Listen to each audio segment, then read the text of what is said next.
Hello everyone, welcome to Nav classes. I am Navdeep Kaur. और friends, आज बहुत बहुत ज़्यादा इंपॉर्टेंट टॉपिक है how to give assistant professor written exam. तो मैं आज आपको टिप्स भी दूंगी कि कैसे इसके लिए प्रिपेयर करना है और सैम्पल क्वेश्चन पेपर एंड उनके आंसर्स कैसे दिए जाते हैं प्रॉपर मैं आपको दिखाने वाली हूँ, समझाने वाली हूँ, सो दैट आप अपने एग्ज़ाम की तैयारी बहुत अच्छे से कर सकें। ठीक है, तो गाइस पहले आपको ये बता दूँ कि कुछ स्टेट्स जो है वो अपने अपने स्टेट्स में असिस्टेंट प्रोफेसर का एग्ज़ाम्स लेती है। जैसे कि हरियाणा में HPSC, यूपी में UPPSC, तो अभी उसके भी एग्ज़ाम के आ चुके हैं फॉर्म्स। ठीक है, ऐसे ही MP में भी होता है, वेस्ट बंगाल में भी। तो इस तरीके से अगर आप किसी भी पर्टिकुलर ऐसी स्टेट में है जहाँ पे असिस्टेंट प्रोफेसर का एक सेपरेट एग्ज़ाम होता है, तो आपके पास कम से कम नेट होना ज़रूरी है। ये तो बेसिक क्राइटेरिया है गाइस। और फिर उसके बाद ये वाला एग्ज़ाम के अंदर आपका एक स्क्रीनिंग टेस्ट होता है, जिसका मतलब इसके अंदर एक MCQs बेस्ड टेस्ट होता है। फिर नेक्स्ट स्टेज पे इसके अंदर रिटन एग्ज़ाम होता है और उसके नेक्स्ट स्टेज पे आपका इंटरव्यू होता है। इस एग्ज़ाम को क्लियर करके आप वहाँ पर परमानेंट प्रोफेसर बन सकते हैं। ठीक है, चलिए तो अब हम डिस्कस करते हैं कि कैसे हमें करना चाहिए।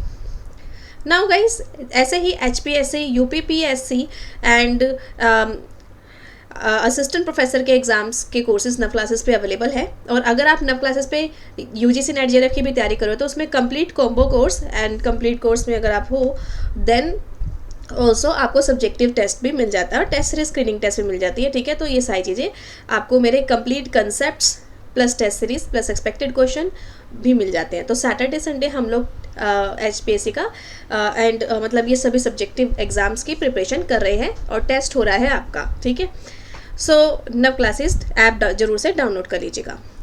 तो अब हम समझते हैं कि क्या क्या टिप्स है, कैसे कैसे असिस्टेंट प्रोफेसर रिटन एग्ज़ाम को आपको क्लियर करना चाहिए। सबसे पहले तो एग्ज़ाम का पैटर्न एंड सिलेबस समझें। तो गाइस, जो सिलेबस होता है आपके एग्ज़ाम का वो असिस्टेंट प्रोफेसर एग्ज़ाम का UGC नेट JRF के एग्ज़ाम्स का बिल्कुल सेम होता है। तो आपको कोई घबराने की ज़रूरत नहीं। आपका कोई सा भी सब्जेक्ट हो, आप अगर नेट JRF की तैयारी कर रहे हो या फिर आपने कभी करी है, तो आप असिस्टेंट प्रोफेसर एग्ज़ाम की भी तैयारी कर सकते हो। हाँ, हालांकि ये होता है कि बहुत सारी चीज़ें होती है जो न्यू लेटेस्ट अपडेट्स आपको रहनी चाहिए। ठीक है, तो वो अगर आपको कॉमर्स एंड मैनेजमेंट सब्जेक्ट है तो मैं आपको प्रोवाइड कराती हूँ, पढ़ाती हूँ। So guys, then next is जब भी आपके पास क्वेश्चन आए, क्योंकि मैं अभी आपको दिखाने भी वाली हूँ। ठीक है, क्योंकि इस असिस्टेंट प्रोफेसर एग्ज़ाम वाले कोर्सेज में मैंने स्टार्ट भी करवा दिए सब्जेक्टिव टेस्ट, तो आपको उसके एग्जाम्पल से मैं बताऊँगी। तो सबसे पहले तो क्वेश्चन रीड करना ज़रूरी है। आपको पहले क्वेश्चन के कीवर्ड्स आइडेंटिफाई करने चाहिए कि वो क्या कह रहा है और उसमें क्या पूछा है एग्जैक्टली। कई बार हम लोग यही नहीं पहचान पाते कि क्वेश्चन ने पूछा क्या है और इसलिए आंसर नहीं दे पाते। और ये देखो कि क्वेश्चन डिस्क्रिप्टिव है, एनालिटिकल है या एप्लीकेशन बेस्ड है। और येस, अगर आपका सब्जेक्ट में कुछ कैलकुलेशन बेस्ड क्वेश्चंस होते हैं तो वो सॉल्व करने को भी आ सकते हैं। अभी I will discuss that part 2। और अगर सब्जेक्टिव पेपर है पूरा तो आपका थ्योरेटिकल, जैसे भाई इसमें क्या घबराने की बात है। अभी तक आज तक हम ग्रेजुएशन पोस्ट ग्रेजुएशन में रिटन एग्ज़ाम ही देते रहे हैं, उसी तरीके का ये एग्ज़ाम होने वाला है। Right, so follow the word limit. अब कई बार ये क्वेश्चन में लिखा होता है कि वो 5 मार्क्स का है, 7.5 मार्क्स का है, 10 मार्क्स का है या 15 मार्क्स का है। ठीक है, तो इस तरीके से आपको देख लेना चाहिए कि क्वेश्चन अगर छोटा सा ही है, मतलब 5 मार्क्स का ही है, ठीक है, तो आपको क्यों इतना ज़्यादा लिखने की ज़रूरत है। तो आप अननेसेसरी रिपीटेशन और एक्सप्लेनेशन से बचें। और अगर क्वेश्चन बड़ा है then you should write down things also. आपके आंसर में एक तरीके से एक ब्रीफ यानी कि एक लाइन का ही सिर्फ इंट्रोडक्शन भी हो सकता है कि भाई मैं ये क्या लिख रहा हूँ। मैं भी आपको दिखाऊंगी तो आपको अच्छे से क्लियर भी हो जाएगा। देन बॉडी में प्रेजेंट करो की पॉइंट्स लॉजिकली कि भाई क्वेश्चन में क्या पूछा गया और उसी वे में आप अपने आंसर्स को अरेंज कीजिए। एंड लास्ट में ओवरऑल समरी भी लिखिए। और ज़रूरी नहीं कि इंट्रोडक्शन और समरी बहुत ही ज़्यादा बड़ी लिखने की ज़रूरत है, 1 और 2 लाइन आर सफिशिएंट। मेनली जो बॉडी में लॉजिकली आपको आंसर देना है वो ध्यान से देखना होगा। अब ये बेस्ट टिप्स हैं जो मैं हमेशा अपने रिटन एग्जाम्स में यूज़ करती रही हूँ और आपको भी प्रोवाइड करा रही हूँ। ठीक है, सो यूज़ डायग्राम्स, क्योंकि मेरे जो रिटन एग्ज़ाम्स मैंने जहाँ पर भी दिए हैं सो उनमें हमेशा बहुत अच्छे मार्क्स आए हैं। जैसे कि PhD के कोर्स वर्क वगैरह में भी ऑलवेज माय प्रोफेसर आस्क भाई तुम्हारा लिखने का तरीका बहुत अच्छा है और उसमें आप बहुत अच्छे से क्वेश्चन का आंसर करते हो। तो मैं आपको वही टिप्स प्रोवाइड कराना चाहती हूँ कि हमेशा डायग्राम्स जहाँ पॉसिबल हो, फ्लो चार्ट पॉसिबल हो कि भाई इसके अंदर ये चीज़ें ऐसे ऐसे कर रही हैं, तो फ्लो चार्ट ज़रूर से इंक्लूड करें। I will show you the example also. और कहीं पे अगर आपको डिफरेंस पूछा है तो मेक श्योर कि वो टेबल में दे, लाइक बेसिस यानी कि किस बेस पे डिफरेंस है, फिर वो दो चीज़ें जिनके आप बीच में डिफरेंस प्रोवाइड करना है उनके पॉइंट्स, तो इस तरीके से आप उसको टेबल में ज़रूर से मेंशन करें।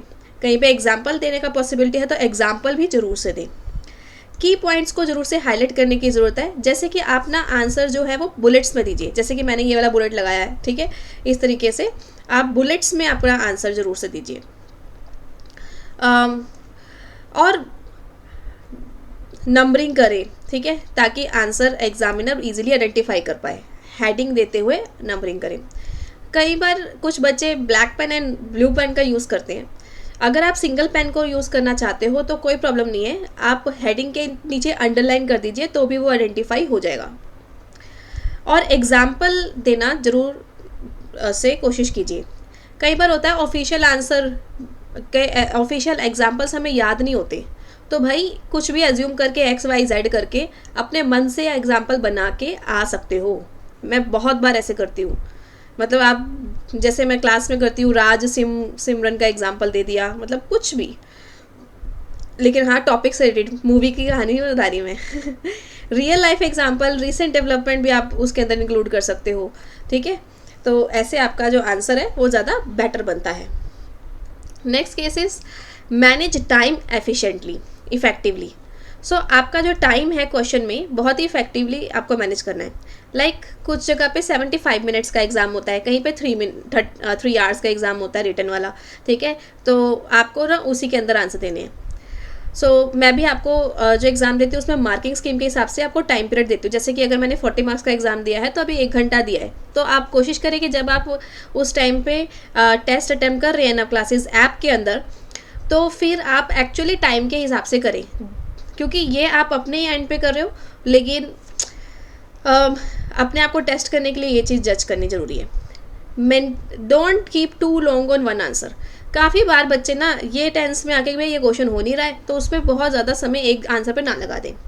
अच्छा, सब्जेक्टिव टेस्ट की एक खासियत है, ज़्यादातर जो रियल में एग्ज़ाम हुए हैं, मैंने जो प्रीवियस क्वेश्चन पेपर्स वगैरह भी देखे हैं और ऐप के अंदर भी नवक्लासेस ऐप में भी मैंने दिए हुए हैं, सो उसमें ये आइडेंटिफाई किया है कि उसमें ना लाइक अगर 3 क्वेश्चंस है तो एनी 2 इसमें से करो, तो चॉइसेस होती हैं और चॉइसेस के अंदर भी चॉइसेस होती है। तो येस, आप बेस्ट जिसमें आपकी कमांड है, जिसमें आप अच्छा लिख सकते हो, आप मेक श्योर कीजिए कि आप वो लिखें, ठीक है। मेंटेन नीटनेस एंड लेजिबिलिटी, यानी कि आपकी जो राइटिंग है वो समझ में आए। अब यहाँ पर ये ज़रूरी नहीं कि राइटिंग बहुत ही सुंदर होना ज़रूरी है, ये एक्चुअली ज़रूरी नहीं है, ठीक है। मतलब आपकी जो भी राइटिंग है आप लिखिए, बट साफ साफ समझ में आ जाए। ये ना हो कि बहुत बार कांटे मार रखे हैं क्योंकि पेन से लिखा हुआ है ना, तो कोशिश कीजिए दैट शुड बी क्लियर कि हाँ कोई बंदा पढ़ सके। और एक आंसर ख़त्म होने के बाद दूसरे आंसर में स्पेस डालें। काफ़ी बार मैं ये देखती हूँ कि बच्चे ना क्वेश्चन नंबर सही नहीं डालते। अभी मैं आपको अपना चेक कराऊंगी तो आपको समझाऊंगी कि मैं देखो कैसे डालना चाहिए था, इसने सही किया इसने गलत किया। स्टूडेंट्स के इवैल्यूएशन में मैं आपको करके दिखाऊंगी। सो अब फाइनल सबमिशन से पहले आप रिवाइज कर सकते हैं अपना क्वेश्चन। चेक कीजिए कि क्या आपने सारे क्वेश्चंस अटैम्प्ट करे हैं, कोई छोड़ तो नहीं दिया, क्योंकि काफ़ी बार आप सब्जेक्टिव एग्जाम्स में देखते हो कि वो पार्ट में होता है। जैसे कि थर्ड क्वेश्चन है, थर्ड क्वेश्चन का A part, B part, C part, और उसमें से भी बोला कि एनी 2 करो या फिर ऑल 3 करो। तो वो चीज़ें भी आपको ध्यान में रखनी होगी कि आपने सारे के सारे क्वेश्चंस अटैम्प्ट किए हैं या नहीं। सो चलिए अब हम आ जाते हैं नेक्स्ट पार्ट पे, दैट इज़ क्वेश्चन पेपर का सैंपल और आंसर कीज का सैंपल। सो गाइस, अब देखिए आप नवक्लासेस ऐप में आए, ठीक है, तो इसके अंदर कंटेंट पे गए। अगर आपके पास पेड कोर्स है तो उसके अंदर आप देखेंगे एक फोल्डर है जिसका नाम है सब्जेक्टिव टेस्ट सीरीज़। तो सब्जेक्टिव टेस्ट पे आप क्लिक करेंगे तो ये हमारा सब्जेक्टिव टेस्ट इस तरीके से आ जाएगा, ठीक है। और फिर जब टेस्ट खत्म हो जाएगा तो उसके 1 या 2 दिन के अंदर अंदर उसके सॉल्यूशन भी मैं यहाँ पर अपलोड कर देती हूँ। अभी आते हैं सब्जेक्टिव टेस्ट, जैसे कि इस तरीके से आपके पास आ गया है, yes, and now you can click on attempt test. तो फिर आपके पास डिस्क्रिप्टिव पेपर है, मैं आपने सही से सारे के सारे पॉइंट्स रीड कर लिए हैं, इस पे ऐसा टिक कर देते हैं and then attempt test. Attempt test के अंदर आपको ये क्वेश्चन पेपर नज़र आता है, ठीक है। तो इस तरीके से मैंने यहाँ पर क्वेश्चन पेपर्स वगैरह अपलोड करे हैं कि भाई टाइम और मार्क्स भी जैसे लिख दिए।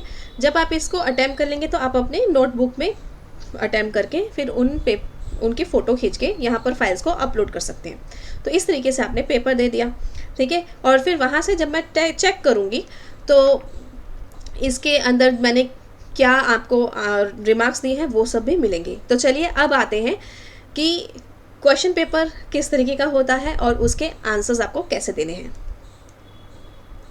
सो गाइज, जैसे आपको ये क्वेश्चन दिया है, ठीक है, तो कि आपको ये क्वेश्चन गिवन है और उसके देखो एक ही क्वेश्चन के 2 पार्ट्स है, A and B and 5 marks each. इस तरीके से next question can be like this कि एक क्वेश्चन पूरा सब्जेक्टिव हो गया और उसके अंदर मार्क्स यहाँ पे एग्जाम में दिए हो सकते हैं। और कई बार आपके पास ऑप्शंस भी होते हैं कि इसमें और इसमें से आप चूज़ कर सकते हो, ठीक है। कभी कभी सेकंड क्वेश्चन है उसका ए पार्ट बी पार्ट ऐसे करके आपको मिल जाता है। तो अब देखिए इन क्वेश्चंस को जैसे स्टूडेंट्स ने अटैम्प्ट किया है तो कैसे अटैम्प्ट किया है। तो जैसे देखो आपने अपनी आंसर राइटिंग का प्रैक्टिस किया, ठीक है, एंड उसके बाद फिर मैंने यहाँ पर चेक करके आपको आंसर्स का बता दिया। तो आप देख सकते हैं कि इस तरीके से आप अंडरलाइन कर सकते हैं क्वेश्चंस के जो हेडिंग्स होते हैं उसको। और एक सेकेंड, एक अच्छा तरीका आंसर का मैंने एक स्टूडेंट का चेक किया था, बहुत ही बढ़िया आंसर किया था उन्होंने, लाइक दिस। देखो रचना का है ये। देखो जैसे आपको कैसे अटेम्प्ट करना चाहिए क्वेश्चन, जैसे कि यहाँ पर मेंशन है क्वेश्चन नंबर 3 आंसर 3 का ए, ठीक है। तो आपको क्वेश्चन नंबर 3 नहीं लिखना तो भी चलेगा, लेकिन आंसर 3 का ए। तो अगर इसके सब पार्ट्स हैं तो क्लियरली आपको पता होना चाहिए कि भाई आप कौन से वाले सब पार्ट का आंसर दे रहे हो। तो दिस इज़ गुड, करेक्ट, ठीक है। एंड आपने पहले एक ओवरव्यू दिया, फिर आपने फ्लो चार्ट बनाया। ये मैंने क्लास में भी फ्लो चार्ट सिखाया हुआ है, ठीक है। तो मैं I was talking about this type of flow chart. तो आप इस तरीके का फ्लो चार्ट ज़रूर से कोशिश कीजिए कि बनाइए, ठीक है। तो उसके बाद फिर आप इन सब चीज़ों को एक्सप्लेनेशन दे सकते हो। तो जहाँ पर भी पॉसिबल है there you should create the flow chart, जहाँ पे इसका फॉर्मूला गिवन है देना है तो आप वो दे सकते हैं, ठीक है। और ये देखो कितना अच्छे से मेंशन है। और अगर आपको उसके अंदर सब पॉइंट्स बनाने हैं तो आप इस तरीके के स्टार मार्क कर सकते हो, जैसे इन्होंने किया है, ऐसे कर सकते हो, एरो मार्क कर सकते हो। कभी कभी मैं इस तरीके का एरोज भी मार्क करती थी, ठीक है। तो ऐसा नहीं कि कहीं पे स्टार कहीं पे वो, एक सीक्वेंस होना चाहिए। आप एक बिग हेडिंग को ऐसे कर रहे हो तो उसके अंदर ऐसे ऐसे पॉइंट, उसके अंदर फर्दर पॉइंट्स आए तो उसको पॉइंटर्स से दिखा दिए या फिर डिफरेंट तरीके के स्टार से दिखा दिए। तो ऐसे करके आपका पूरा फ्लो एक जैसा बनाना चाहिए आपको। लाइक कि मेन हेडिंग हो गया, उसके अंदर कभी भी लिख रहे हो तो आप, जैसे कि इन्होंने क्या किया है उसके आगे इस तरीके के मार्किंग करी है, ठीक है, या फिर उसके बाद और सब पॉइंट्स और एक्सप्लेन करे हैं तो उसमें स्टार मार्क किया है। तो इस तरीके की चीज़ें आप कर सकते हैं। जैसे क्वेश्चन का एक आंसर है, ठीक है, तो ये सारे के सारे इन्होंने एक्सप्लेन कर दिए हैं। और फिर इसके बाद इसका आंसर बी, तो साफ साफ समझ में आ रहा है कि हाँ ये बी आंसर दिया है, ठीक है। तो एक बार ये मैं चेक कर लेती हूँ, यहाँ पे आंसर ये वाला कि गलत है, ओके, ठीक है। ये आपका पीवी रेशो का क्वेश्चन था, ठीक है, ये दोनों ही सही है, तो इसमें पूरे 5 मार्क्स मिल गए इनको, ठीक है। सो बहुत बढ़िया। अब देखो मैंने क्वेश्चन में पूछा था कि भाई ब्रेक इवन पॉइंट के बारे में बताओ, ठीक है। तो यहाँ पर अब क्या हो रहा है, आपने नोटिस किया, यहाँ पे ये हो रहा है कि अब मुझे कन्फ्यूजन हो गई भाई कि कौन से क्वेश्चन का आंसर दिया है। इधर इट इज़ नॉट क्लियर, तो इधर इनको ढंग से क्लियर करना चाहिए था कि कौन से क्वेश्चन का आंसर दिया है, ठीक है। ब्रेक इवन पॉइंट वाला क्वेश्चन अपन देखते हैं, जैसे कि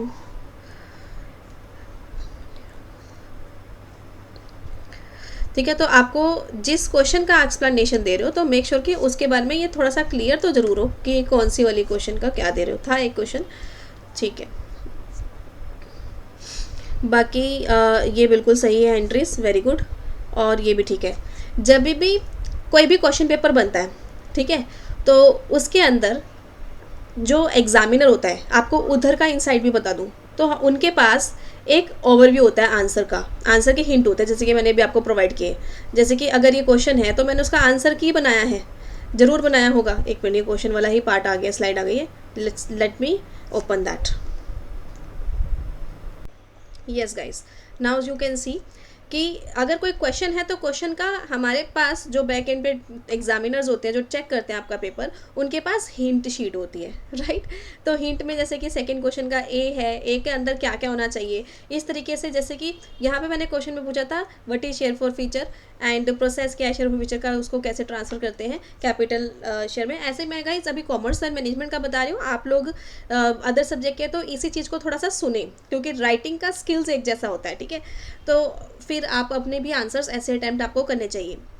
तो जैसे कि इसके अंदर पहले टॉप हमने हेडिंग डाला, हेडिंग के बाद आप चाहें तो जहाँ पे मैंने डार्क करा है उधर आप अंडरलाइन करके आ सकते हैं। मैं एक्चुअली अंडरलाइन यूज़ करती थी अपने में, कि मुझे लगता है कि भाई इसमें से एग्जामिनर का ध्यान इस वाली लाइन पर जरूर जाना चाहिए, क्योंकि मैंने ये बहुत अच्छे से लिखी है, तो एक्चुअली वहाँ पर मैं अंडरलाइन कर देती हूँ, ठीक है।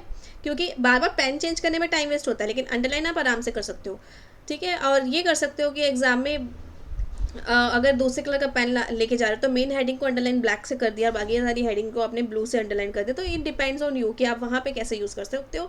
यही चीज़ आप अभी प्रैक्टिस कर लोगे तो ज़्यादा बेटर हो जाएगा। अपने आप को टाइम दो और उतने टाइम के अंदर पेपर कंप्लीट करके देखो, ठीक है। सो इसका पहले हमने इसका मतलब बताया, फिर उसके बाद आपको जो इंपॉर्टेंट पॉइंट्स है, अगर आपका पेपर का आंसर दूसरों से अलग कब होगा, जब आप कुछ यूनिक देंगे। तो मान लीजिए ये कंपनीज एक्ट का कौन सा सेक्शन में आता है, आपको ये याद है, आपको ये याद है कि ये ऑथराइज होना चाहिए एओए से, आपको ये याद है कि 14 डेज़ का नोटिस देना कंपलसरी है, तो ये सब अगर आपने लिखा है तो this makes your answer unique than other students, क्योंकि सबको ये याद नहीं होगा, राइट। सो आप फिर स्टेप्स बताएंगे हाइपोथेटिकल एग्जाम्पल के थ्रू, यानी कि अपने मनगढ़ंत एग्जाम्पल के थ्रू। तो ये हिंट है, अगर इसने ये सबने इस एक बच्चे ने किया है तो उसको पूरे मार्क्स मिल जाएंगे, नहीं तो थोड़े बहुत मार्क्स कट जाएंगे।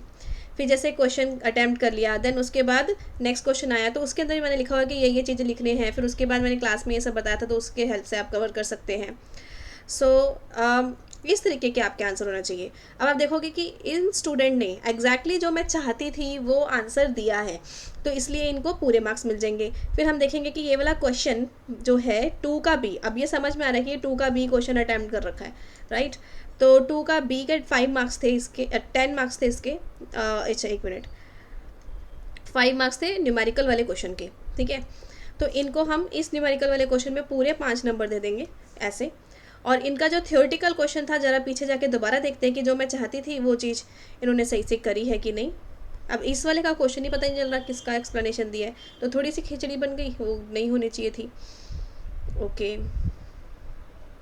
हाँ ये देखो शेयर फॉर फीचर, मैं जो चाहती थी क्या उन्होंने वो लिखा है, उसका प्रोसेस मेंशन करा है एग्जाम्पल के लिए, ठीक है। और फॉर फीचर के स्टेप्स प्रॉपर एग्जाम्पल दिए, अंडरलाइन नहीं किया। I am very happy from this student, ठीक है, बिल्कुल परफेक्ट बात कर दी है। तो यहाँ पे इनका आंसर कंप्लीट हो गया है, हाइपोथेटिकल एग्जाम्पल देते हुए, और फिर उसके अंदर नरेशन भी डाला है, बहुत बहुत बढ़िया। तो इसमें पूरे 10 मार्क्स मैं इनको दे देती हूँ। ऐसे करके आपको आई होप कि आइडिया अच्छे से लग गया होगा कि क्वेश्चन पेपर कैसे अटैम्प्ट करना है, ठीक है। बाकी मैं मार्क्स थोड़ी देर में देती हूँ इनको। ऐसे ही अदर स्टूडेंट्स का भी इवेलुएट कर सकते हो कि BEP को मैंने इन्होंने एक्सप्लेन किया है ना, और फिर उसका क्वेश्चन का आंसर सॉल्व किया, 75,000 सही आंसर था। और ये रहा फर्म का हाई प्रॉफिट होगा तो कौन से में किसको बेनिफिट होगा, ये क्वेश्चन मैंने पूछा था। फिर यहाँ पर देखो इसके अंदर हमारे जो आंसर की है उसके हिसाब से आपका फर्स्ट का आंसर y होना चाहिए था, सेकंड का आंसर x होना चाहिए था। अब चेक कर लेते हैं आपका आंसर सही है कि नहीं। तो यहाँ पे ज़्यादातर बच्चों ने उल्टा किया है, एक ही बच्चा था जिसका मैंने चेक किया और सही किया है। ये आई थिंक अनुश्री ने ये वाला क्वेश्चन सीख किया था, नहीं इन्होंने भी नहीं, ये वाले बच्चे ने शायद, ममता ने आई थिंक। तो ये क्वेश्चन एक ही बच्चे का ठीक हो पाया,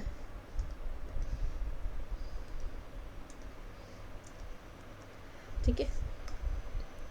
जैसे इन्होंने सही लिखा है, एक शॉर्ट में भी अगर लिख दिया कि हाँ ये y का ठीक है और वो x का ठीक है, तो हाँ इन्होंने सही किया। एक में ये लिखा है और दूसरा क्वेश्चन का एक्सप्लेनेशन नेक्स्ट पार्ट में है, तो बिल्कुल परफेक्ट है एक्चुअली। तो उनको पूरे मार्क्स मिल गए, इनके उल्टा हो गया तो इनके ये वाले मार्क्स कट गए, ठीक है। शेयर फॉर फ्यूचर के स्टेप्स देखो अच्छे लिखे हैं, मेंशन अच्छे से किया है।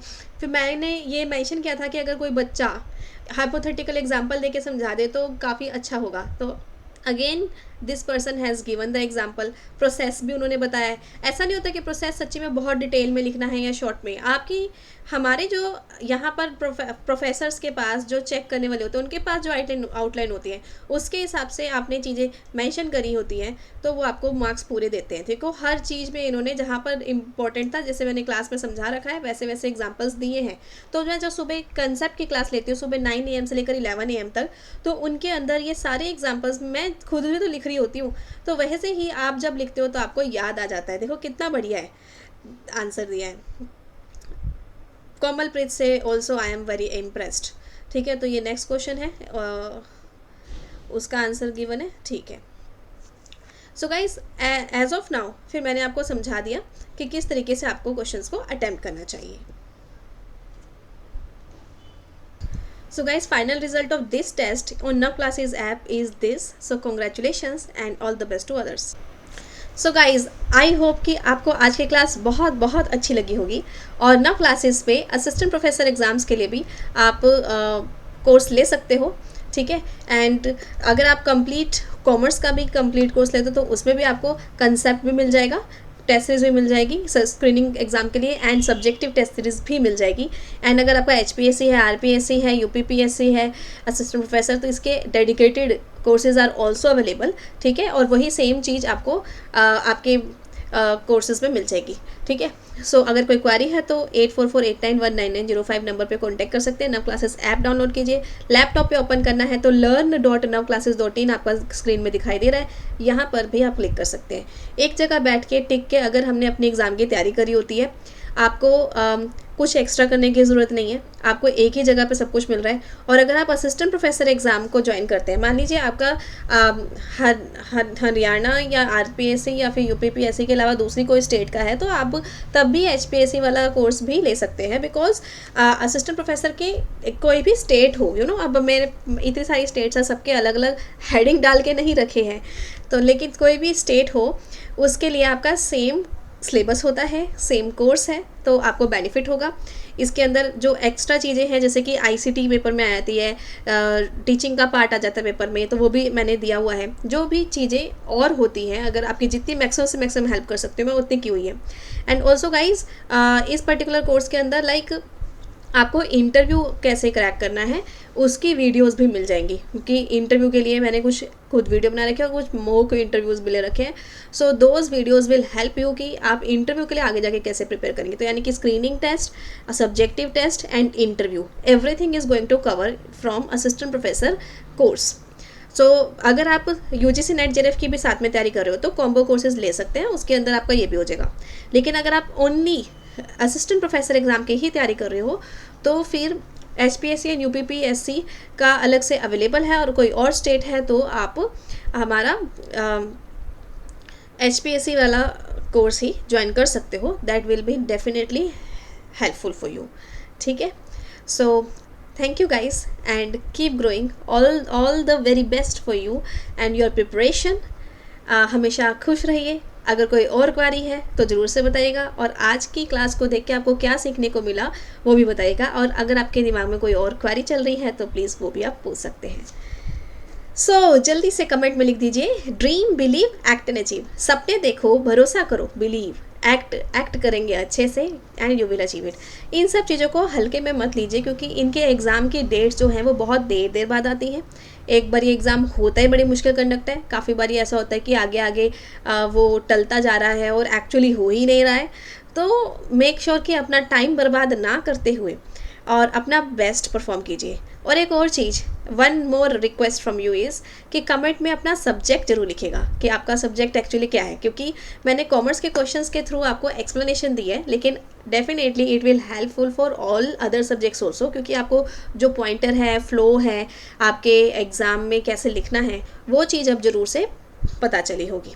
ठीक है, सो थैंक यू एंड खुश रहिए हमेशा and all the best for your future ahead.